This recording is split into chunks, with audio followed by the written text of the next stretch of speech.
Greetings, this is Eric Bland, and welcome to What Do You Think? Where our objective is to take a skeptical but open-minded look at controversial topics in science, technology, personal growth, and philosophy. Today we're asking the question, what does it mean to know something?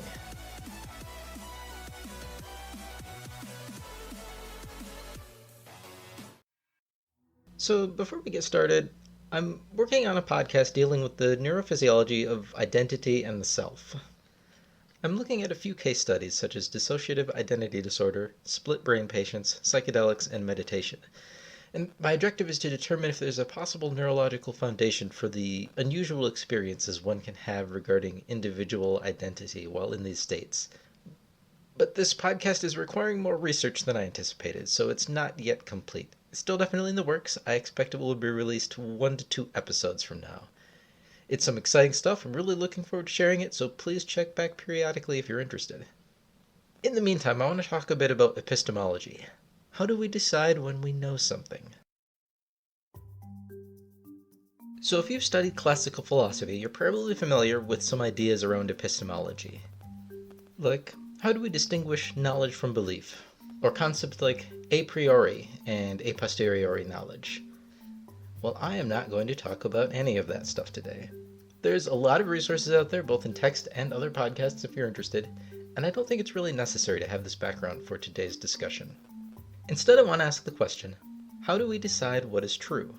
Not from a standpoint of what is philosophically accurate, but rather how do we, as the imperfect mortal beings that we are, actually behave and rationalize our behaviors?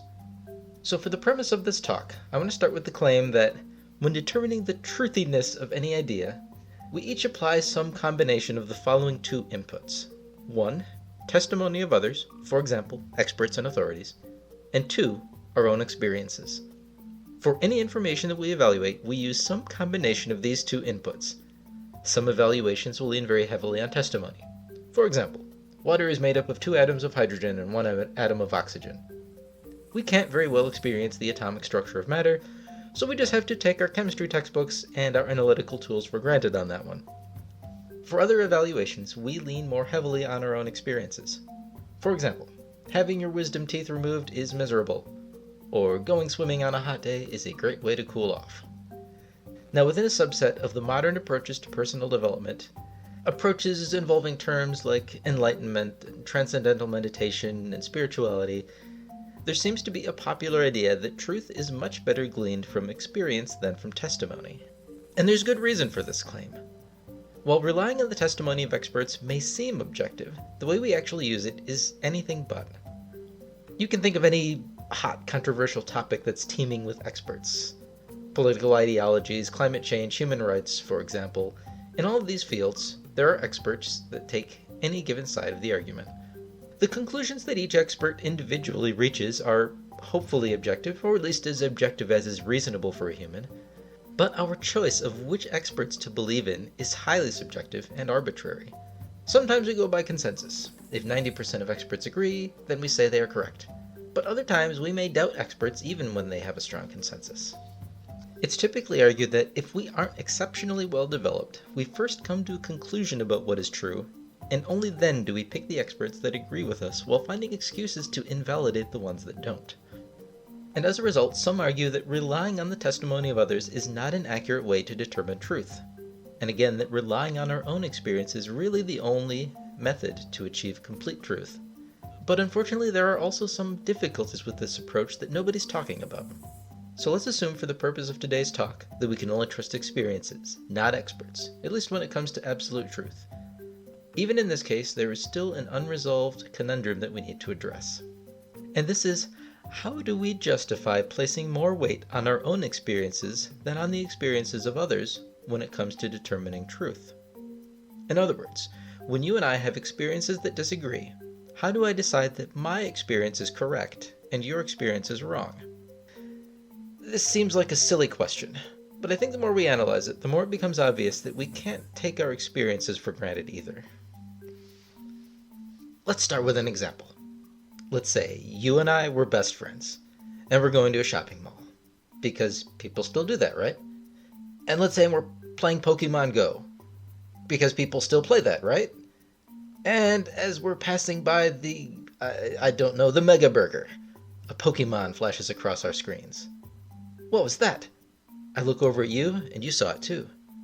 We scan every surface of the Mega Burger with our phones, ignoring the unnecessarily rude ridicule of the employees.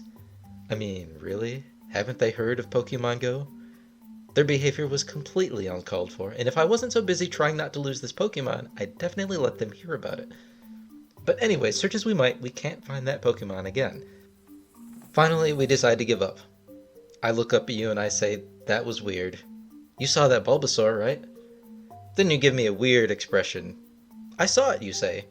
But dude, that was clearly a Snorlax. Now, I'm pretty certain it was a Bulbasaur. Bulbasaur and Snorlax are completely different. I would not have confused them. So I ask you to make sure, and you're adamant it was a Snorlax. After all, you say, Snorlax and Bulbasaur are completely different. You wouldn't have confused them. So now we have two experiences, one of a Bulbasaur and one of a Snorlax. Now, I might trust my own eyes and wonder when you last had an eye exam. But how justified am I in trusting my experience so much more than yours? This self-bias has consequences far more dire than simply filling up one's Pokédex. Again, just pick your favorite political ideology, religion, worldview, sports team, automobile manufacturer, diet, education system, etc. When evaluating these, we may rely not just on experts, but also on our own experiences. And in order to do so, we may need to disregard mutually exclusive experiences of others. So how can I justify disregarding your experiences, as I must do in order to believe my own, when your experiences are mutually exclusive with mine? In other words, when it's conceptually impossible for both of our conclusions to be simultaneously true. I want to discuss 4 possibilities and the ramifications of each.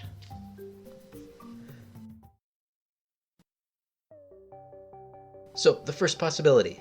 Disagreeing experiences don't contradict my own because the experiences that other people have may be ingenuine or the other person is lying. Let's call this justification subject-object perceptive bias. I just made that name up, but it sounds pretty cool and professional, right? From our perspective, we are the subject, or the one experiencing things. Well, we can reason that other people probably experience things too. We can't directly experience what someone else is experiencing. So everything and everyone else is to us an object. That is something that we can interact with, but not something that we could be. Now let's be honest for a moment here. We all exhibit subject-object perceptive bias. Every single one of us. It sounds really scummy the way I just described it, but in the moment it can feel much more objective when we justify when we have dismissed someone else's experience as incorrect, or a lie. Let's go over what this might look like in real life. For example, your experience is invalid because it is a result of a moral failure on your part. For example, your experience is invalid because you lack certain skills or other qualifications that I deem necessary for a genuine experience. For example, your experience is invalid because it is a result of a psychological disorder you're victim to. Translation: you're nuts so you don't get an opinion. For example, you're lying to me about your experience. You aren't telling me your genuine experiences because you want to mislead me. For example, you're lying to yourself about your experience. You're trying to reinforce an incorrect narrative that you tell yourself, and you need to lie to yourself in order to do so. For example, your experience isn't valid because you didn't actually experience it, you just believe it. Maybe because someone told it to you, maybe because you just want to believe it. So these are all examples of things that I can tell myself to justify why my experience accurately reflects reality, and yours, when you disagree with me, does not.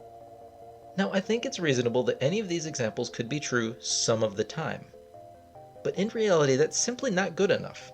If I follow this train of thought to its ultimate conclusion, I would have to believe that anyone whose experience is mutually exclusive with mine is either lying or wrong in every single circumstance. Side note, you may ask, what if we use a consensus? If most people have experiences similar to mine, and few people have experiences like yours, then my experience is obviously a more accurate representation of reality, right? Well, maybe. But the application of consensus reality can easily be highly subjective as well. Let's say we wanted to further examine the identity of this elusive Pokemon at the Mega Burger. So we gathered 998 more people, and eerily enough, each one of them glimpses something flicker across their phone screen in the vicinity. Maybe a few of the participants even buy some food, so the mega burger is happy too. Win-win. Anyways, we get the results back, and let's say we end up with 950 people claiming to have seen a Snorlax. 40 people saw a Bulbasaur, 9 saw a Pidgey, 1 person saw a refrigerator. Great! So can we happily conclude that the Pokemon was indeed a Snorlax? Or do I need to do some statistics and get a p-value less than 0.05 or 0.001? What should I conclude if only 80% of people saw a Snorlax? What if it were 50%? While consensus-driven reality can be very useful, it's important to realize, as we've shown here, that the consensus threshold for objective truth is still arbitrary. At this point, I think it goes without saying that I think this first justification, this subject-object perceptive bias, is wholly insufficient to explain why I should trust my own experiences more than yours. But what are the other possibilities? So, on to option 2. Reality is subjective. Wait, what? Who wrote this script? Do we have to be weird? Can't we just talk about this like a normal, rational person? Regrettably, we cannot. So let's talk about subjective reality. So what do I really mean when I say reality is subjective? In short, it means that everyone's experience accurately reflects reality, even when those experiences are contradictory. I saw a Bulbasaur, and so there was a Bulbasaur. You saw a Snorlax, so there was a Snorlax. At the same time. So, Bulblax? And that's perfectly fine. This does not violate any laws of physics. It's totally cool. Or maybe we invoke that consensus-driven process again to make a weird Frankenstein amalgamation reality? So instead of doing some statistics to reject or fail to reject the hypothesis that the elusive Pokemon is a Snorlax, maybe we claim that the Pokemon is some hybrid beast of all of our experiences. So it's 95% Snorlax, 4% Bulbasaur, 0.9% Pidgey, and 0.1% refrigerator. To be fair, while the reality is subjective answer may not make much rational sense to us, I can't think of a reason that subjective reality would be fundamentally impossible. But we have to be really careful when it comes to getting on board the subjective reality train. Subjective reality doesn't imply that we get to go around just willing pink elephants into existence, for example. If misused, subjective reality can be a starting point for all sorts of reductio ad absurdum arguments. I won't go into examples here, but I'm sure you've heard plenty of them. For the most part, when it comes to objective external things, our experiences seem relatively similar, even if our reactions to those experiences do not. And in the fringe cases where we do see unconventional experiences, like ghosts and near-death experiences and astral projection, well, it's also been fairly difficult to objectively confirm or deny the truth of those experiences. But then what would subjective reality tell us about our existence? That's a good question. To be honest, it's one that I haven't sufficiently contemplated or researched yet to give a good answer to.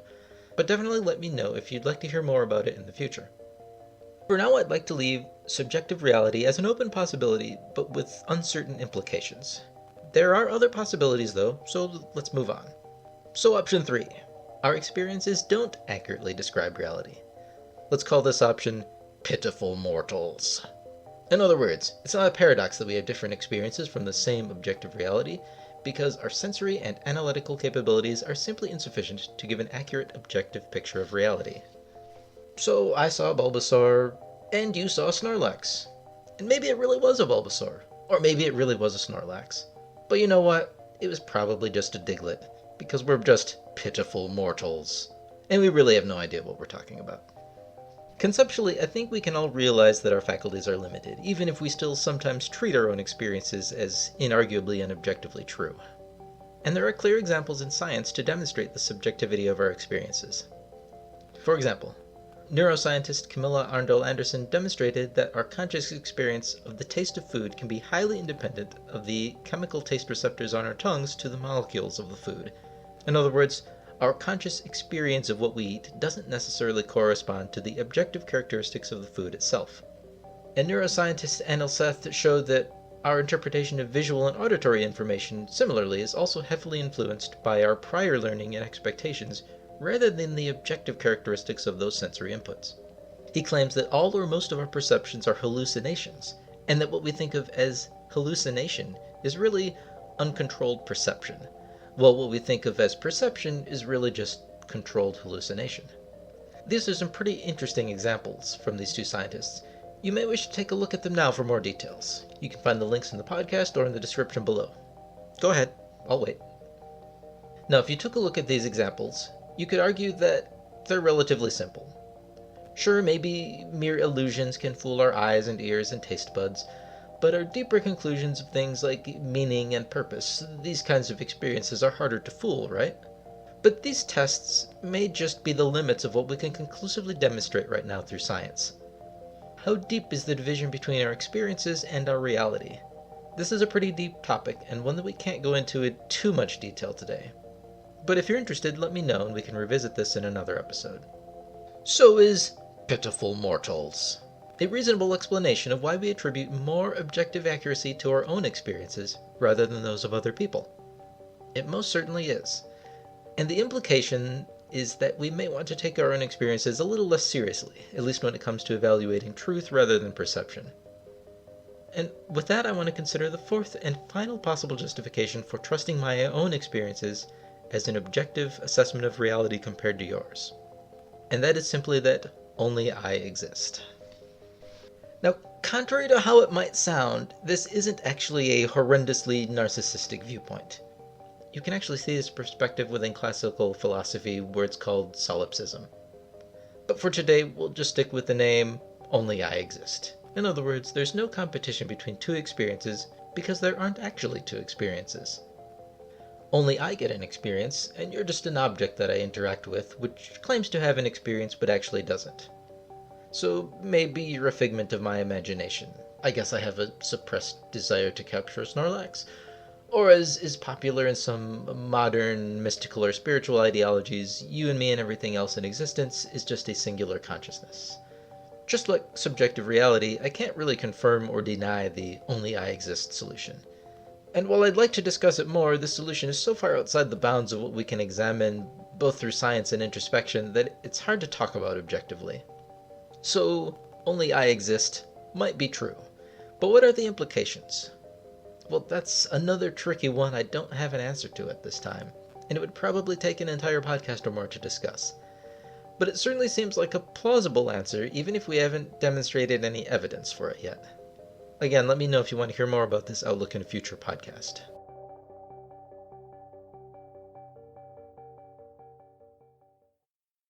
So we've discussed the conundrum of assessing the objective truthiness of your experience versus my experience. And we've come up with 4 possibilities to explain our apparent biases. Number 1, subject-object perceptive bias, that we're hopelessly biased. Number 2, subjective reality, that our perceptions aren't subjective, but reality is. Number 3, pitiful mortals, that we're all just really bad at seeing reality. And number 4, only I exist, that there's only a singular consciousness that can experience things. And while I expect it's reasonable to reject the subject-object perceptive bias as a poor justification for treating our own experience as more true than the experiences of others, the remaining 3 possibilities are harder to deny outright. So what do I think? I personally expect that we're likely all just bad at observing objective reality. But I can't justify dismissing the possibility of a subjective reality or of a singular consciousness. But what do you think? Do you share this difficulty in reconciling the truth of your own experiences compared to mutually exclusive experiences that other people have had? And if not, why not? And if so, which of the justifications that we discussed today do you think is most likely to be true? Or have you considered a possibility that I haven't discussed here? Let me know in the comments. If you enjoyed this podcast, please do like and or subscribe. And you can check out my blog and Twitter page for more recommendations about science, technology, personal development, and philosophy, where we question all of our assumptions and encourage you to do the same. And that's all for now. Thank you for listening, and I look forward to your return next time for What Do You Think?